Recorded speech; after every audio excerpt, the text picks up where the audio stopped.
Hello friends, मेरा नाम है सौरभ और आप देख रहे हैं सतरंगी लाइफ इमोशंस की चाट पापड़ी।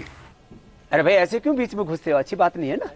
क्या यार बाबा जी, पिछले 10 दिन से आप मीडिया में पूरा घुसे हुए हो यार, थोड़ा माफ करो है? थोड़ा फुटेज हम भी ले लें। तो आज बात बाबा जी की बूटी की। 100% क्योर के नाम पे इम्यूनिटी बूस्टर को बेच के भोली भाली जनता को बेवकूफ़ बनाने का प्लान एग्जीक्यूट होने से पहले ही आयुष मंत्रालय ने फेल कर दिया। मुस्कुरा कह रहे हैं, कहा है? एलोपैथी से भी ज्यादा इफेक्टिव कोरोनिल है। इससे अच्छा थोड़ी लगता है, आपको परमिशन लेनी चाहिए ना। अरे वेट यार, बात सिर्फ परमिशन की है ही नहीं। तो खेल शुरू होता है कोई 10 दिन पहले, जब बाबा जी बहुत ही धूमधाम से कोरोनिल को लॉन्च करते हैं। और जब आयुष मंत्रालय इस पे स्पीड ब्रेक लगाता है तो बड़े बड़े न्यूज़ चैनल्स के बड़े बड़े रेप्यूटेड जर्नलिस्ट बाबा जी और पतंजलि के बचाव में उतर जाते हैं। सारे मीडिया चैनल्स एक ऑब्जेक्टिव रिपोर्टिंग अप्रोच लेने की जगह बाबा जी का शॉपिंग नेटवर्क बन जाते हैं। ज़रा सोचिए क्यों। अगर आप पिछले 10 दिनों में इन न्यूज़ चैनल्स पे आने वाले विज्ञापनों पे थोड़ा सा भी ध्यान लगाएं, जवाब आपको समझ में आ जाएगा। कुछ लोगों को मिर्ची लगती है योग आयुर्वेद के वेदों के भारतीय संस्कृति के उत्कर्ष से। अरे नहीं नहीं नहीं नहीं बाबा जी, रुकिए। हमें आयुर्वेद और भारतीय संस्कृति दोनों पे गर्व है, लेकिन अगर आप पतंजलि को आयुर्वेद का और खुद को भारतीय संस्कृति का बाप मानते हैं तो ये तो गलत है। तो पतंजलि के अलावा इस देश में और कई रेप्यूटेड आयुर्वेदिक फार्मा कंपनीज हैं जो बिना किसी ड्रामेबाजी के देश की सेवा लगातार कई सालों से करती आ रही हैं। और हाँ बाबा रामदेव जी, कंपनियां जैसे कि डाबर, बैद्यनाथ, गुरुकुल कांगड़ी, इनके प्रोडक्ट्स तो शायद आपके दादाजी ने भी यूज़ किए होंगे। खैर, अब बात बाबा जी की रामबाण की। तो ज़रा सुन लीजिए लॉन्च के टाइम पे साहब का क्या कॉन्फिडेंस था। 100% पेशेंट्स की रिकवरी हुई, एक भी डेथ नहीं हुई। This is not only control, cure है ये उसका। स्टैब्लिश्ड मेडिकल साइंस में जो कि बहुत ही सक्सेसफुल मेडिसिन हैं या वैक्सीन हैं, जैसे कि पोलियो हुआ, डीपीटी हुआ, उसमें से किसी की भी एक्यूरेसी 100% नहीं है। इनफैक्ट किसी भी मेडिकल साइंस में, चाहे वो आयुर्वेद हो, यूनानी हो, एलोपैथिक हो, कोई भी मेडिसिन 100% क्योर या 100% एक्यूरेसी का दावा नहीं करती। दूसरी इंपॉर्टेंट बात कि जिस बीमारी का नॉर्मल मॉर्टेलिटी रेट ही लगभग 5% के आसपास हो, उसमें ये बात बहुत इंपॉर्टेंट हो जाती है कि जब आपने क्लिनिकल ट्रायल्स किए, उन ट्रायल्स में कितने पेशेंट्स एक्चुअली सिम्टोमेटिक थे। बाबा रामदेव ने एक दवाई का नाम लिखा है कोरोनिल और क्लेम किया है कि उनके रिजल्ट्स 100% हैं, क्योंकि 100% क्योर हो ही नहीं सकते। 100% क्योर, अगर आप माइल्ड केसेस को 100% क्योर बोल रहे हो, बिल्कुल सही है, क्योंकि वो बिना दवाई के भी 100% क्योर होंगे।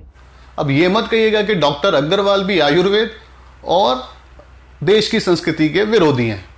अगर आप ये कहेंगे तो मैं कहूंगा, मैं ये दिन देखने से पहले राजीव तलवार मर क्यों नहीं जाता है। और हाँ, अब बाबा जी का एक और सुपर लॉजिक। हमारे स्वास्थ्य नलिका में भी कोरोना के किसी भी प्रकार का प्रभाव है तो उसको हमारे स्टोमक तक ले आता है। पेट के अंदर जो एसिड्स होते हैं, वो एसिड उसको कोरोना को अपने आप मार देते हैं।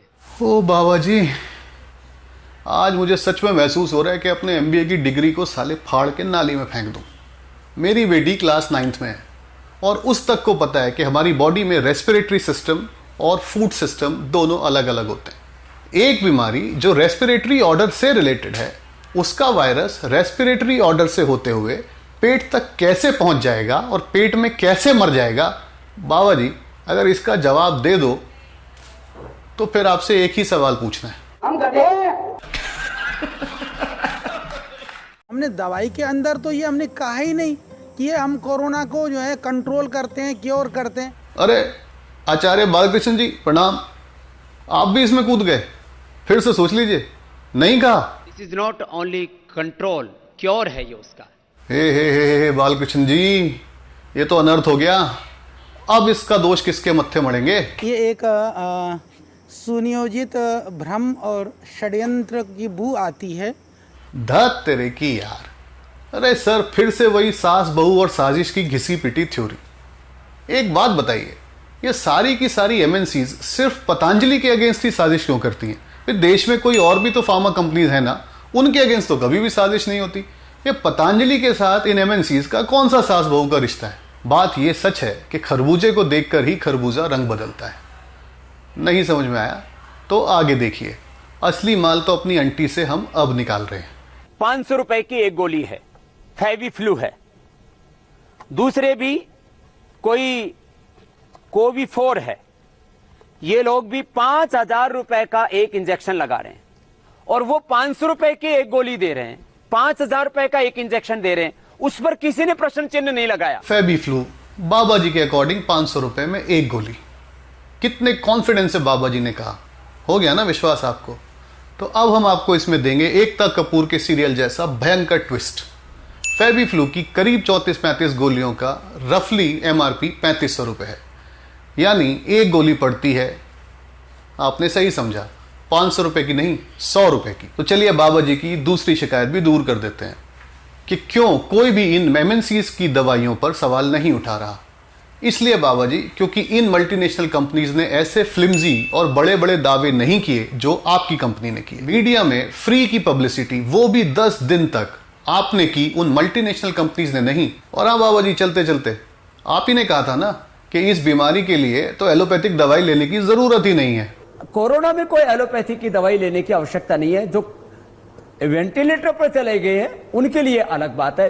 अब जरा पद्मश्री डॉक्टर के अग्रवाल को भी सुन लीजिए। ब्लाइंडली आप कोरोनिल के पीछे मत भागिए। ये ना हो कि आप अपना एडमिशन डिले कर दें, हैप्पी हाइपोक्सिया मिस कर दें और आपकी बीमारी बिगड़ जाए। एक बात जाते जाते जरूर सोचिए, इस पूरे एपिसोड में आयुर्वेद और देश की गरिमा का किसने नुकसान किया?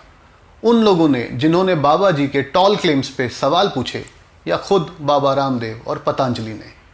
जाते जाते बाबा जी का एक यू टर्न आसन देखते जाइए। हम आपसे जल्दी मिलेंगे दूसरे एंटरटेनिंग वीडियो के साथ। सी यू। तो मैंने तो अभी पूरी प्रेस कॉन्फ्रेंस में क्योर शब्द का इस्तेमाल नहीं किया। मैंने कहा भाई कोविड मैनेजमेंट के लिए बोल लो, शब्दों के भ्रमजाल में, माया जाल में मत अटको।